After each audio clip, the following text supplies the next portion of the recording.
Hey everybody, it's Mark, DoctorDeadwax, and it's time for After the Dig 5. Cheers. Today it's pure vodka or water. Uh, Record show in town today, first one of the year, so totally bagged. Uh, Have to get up early for record shows. I don't like early, uh, but it was an okay show. I thought first show of the season in town for the. It's not always in town the first show, and but I thought first show of the season, it'll be pretty awesome because we have a huge show circuit here. It's like 20, 20, 24 shows, 20, anyway, 24, 26 shows a year in Ontario, basically within 3 hours of my house. And it's the same dealers carrying the same shit from town to town, 30 minutes down the road every weekend, every other weekend. They're off for June, July, and August, and most of September, and then they're off for January. But the rest of the months there's shows. So I thought, well, they've all been out yard selling all summer and whatever, and maybe there'll be lots of fresh new stock. But bottom line, it's mostly the same stuff. It always is. I could tell you what's in the bins of some guys, unfortunately. But so I didn't get a hell of a lot, and I didn't spend a hell of a lot. I spent like $42. But I got a few things of interest. Nothing, no super sexy grails here. There's no. First is Gateway, John Mills Coquel. He's a keyboardist from Syrinx. I've shown this before, so talked about it a lot. It's pretty good. It's electronica. It's got a really cool label, the Anubis label. So I picked up this is just an extra copy of this. I thought I would do a little VCLT with it. Maybe, I don't know, Fustonia Reggie, do you have this? Mike, if you don't, give me a shout. I think you might like it.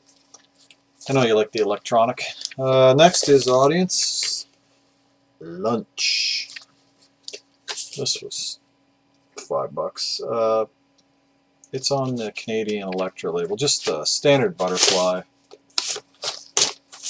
Audience are a UK prog band. I don't know if this is any good.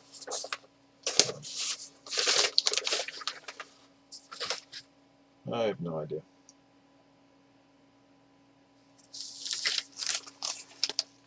I've heard the first two Audience records, and they're pretty awesome. So, and you might see one in the future. This one I bought for some VCLT. Next one was Rush. It was $5. I got it for $3. This is just a standard pressing of Hold Your Fire. Pretty clean. I have a sealed copy of this that I've never opened. So $3. I got one I can play, and I can sell the sealed one, which is kind of what I've always wanted to do with it. I didn't like the pressing that the sealed one was. This is a standard Canadian pressing. Next is Steve Reich Tehillim, and this is on ECM. This was $9, but I got it for $7, so that's pretty good. Just your standard ECM label, tip-in included. Always nice to get another Steve Reich record for the collection. I love Steve Reich, and you don't always see his stuff, and this was the only thing. I looked through a huge table of stuff on a guy's table, and this was it. This was like 15 bins, and it was like Tehillim. This was a good, fine for me. Mightn't be interesting to a lot of people, but it was priced at $8, and I got it for $6. This is Van Morrison Tupelo Honey, and what I like about this is it's a first Canadian pressing. It's on the green Warner label, nice clean copy, and it is a Smith Falls RCA. So pressing. So I collect those, and I collect Green Warner first pressing Van Morrison's because I love the first several albums, and they're all Green Warner in Canada. So I was glad to find this. There was a U.S. Green Warner there as well, but it was complete with the big poster. I don't know if this came with the big poster in Canada.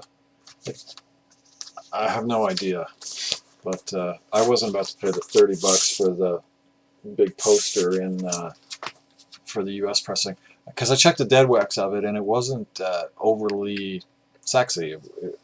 It wasn't like a Robert Ludwig or anything, so I don't know. I know they get stupid money online. I think for the poster they might have got 70. Maybe I should have bought it and put it on eBay. Next, it's a record. This is a good buy for me. This was Clannad. $11. I got it for $9. This is Fuam, whatever. I don't speak Gaelic, but I love Clannad. And what was special about this? I have this already, but what was special about this is it's a first Irish pressing on the Irish label Terra, and it's just completely near mint. And even the cover's in pretty good condition, which is hard to do because it's typical early 70s European pressing, in that the cover is a very flimsy laminate. So, I mean, it's pretty good considering. And it came with the tipping. And Anya was in the band at this time. She was only in the band for a few albums, and then she went off on her own and became the hugely successful